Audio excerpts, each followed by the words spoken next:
Members of Congress, I have the high privilege and distinct honor of presenting to you the President of the United States. Thank you. Thank you. Welcome to Washington Square News. This is Op-Ed Live. I'm joined today by my colleagues Christina, Coleburn, and Harry Brown. I'm Omar Etman. Thank you guys, for joining me today. I really appreciate it. Thanks for having us. So, State of the Union, it's on everybody's mind. Let's begin with at least what's important to us. Education. I mean, he discussed his education policies, but he didn't make any new promises. No, nothing. There was nothing new. Additional. Nothing Yeah, new at a all. reiteration. He detailed some of his notable successes in pre-K, K education policies, but on the thing which mattered most to all of us on the student debt issue and reforms, no new policies. Yeah, we're still drowning in debt. Right, student debt loan reform. That was something I would have loved to hear more about, especially as NYU students. I'm sure that's pertinent to a lot of our lives. Yeah. And I think it was a missed opportunity. You could have driven that home with some bipartisan support. Democrats, Republicans alike would be in favor of that. But still, I'm about to give the president some wiggle room on it, just because he has developed that system for rating colleges, universities. Which has a lot of potential.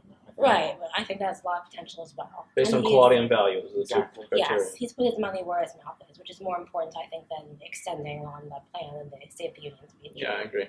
I think it was good to hear, but a little more would have been nice. Yeah. But I think the speech, more than that, was characterized by the executive action.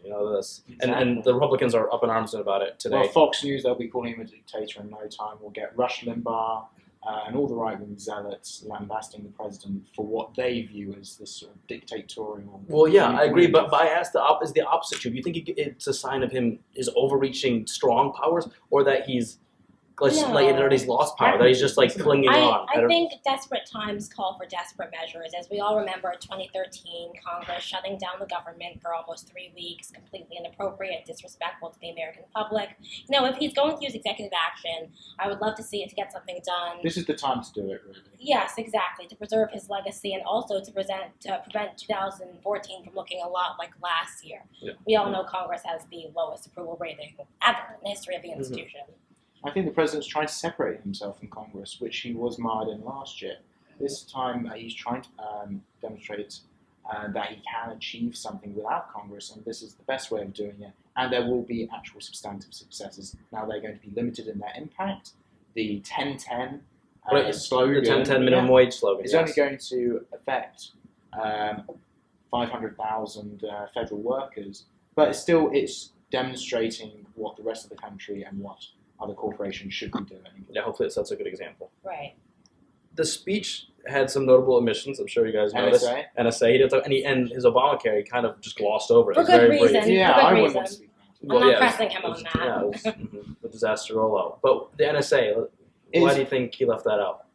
Well, it's been one of the notable, one of the most damaging things to his presidency. So shouldn't he have addressed it? Well, he should have. That was the whole thing he missed out. I was surprised that he spent so much time on his counter-terrorism policy and not so much time addressing an issue which is very concerning for a large majority of the American public. People still care about Edward Snowden. He's still in the news. And in my mind, omitting Edward Snowden, especially with the monumental impact he's had in the past few months, I think that's a drastic mistake and somewhat bad strategy.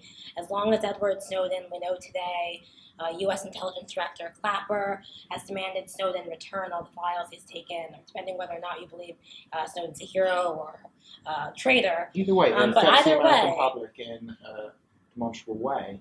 He's a polarizing figure that can't be ignored. He is, but Harry, you touched on this, that he spent a lot more time, the time he didn't spend talking about the NSA, he spent touching on his counterterrorism efforts, specifically his drone policy, which he was defended adamant, wasn't he? quite adamantly. He adamantly. was really adamant that his drone policy was now secured, and he wasn't going to hesitate at all to use it. I think he believes that in May of last year he addressed the issue of human casualties. But to be fair to Obama, he is the commander-in-chief, and I think he has demonstrated to a degree that within the command and control structure, they have taken some steps, not overly transparent though, but they have taken some steps within the Defense Department to limit the number of human casualties, but it still needs to be far more transparent. Yeah, that's where I disagree with you a little bit, Harry. He has addressed casualties, though I wish he was a bit more transparent in the figures. The numbers from Yemen, from Afghanistan, those were not as transparent as we would have liked to have seen No, them not be. at all. So that's something I would like to see be addressed moving forward, some more transparency. Outside of that, what else do you think you would have liked to have seen from the speech? Outside of the more talk about the student debt and more NSA talk, what else did you want from the president? I think more so than a specific policy action, I would have loved to see some assertiveness. I would have loved to see him stand his ground a little bit. I would have liked him to say income inequality. He didn't He say skirted that. around it, but Yeah. never actually said it. I think that's one of the pressing issues of our time, and this year he really needs to address it head on. Sure. And Although hopes for 2014? Any one thing you really want to get passed? One thing, I want to see some strides for equal pay for equal work. And Still immigration reform. I think it's one of the few policies he can get through Congress this year. Immigration reform is a pressing issue in our time, and I think he really has the potential to achieve it. Again, thank you guys for joining me. And Thanks thank for you having for me. tuning in.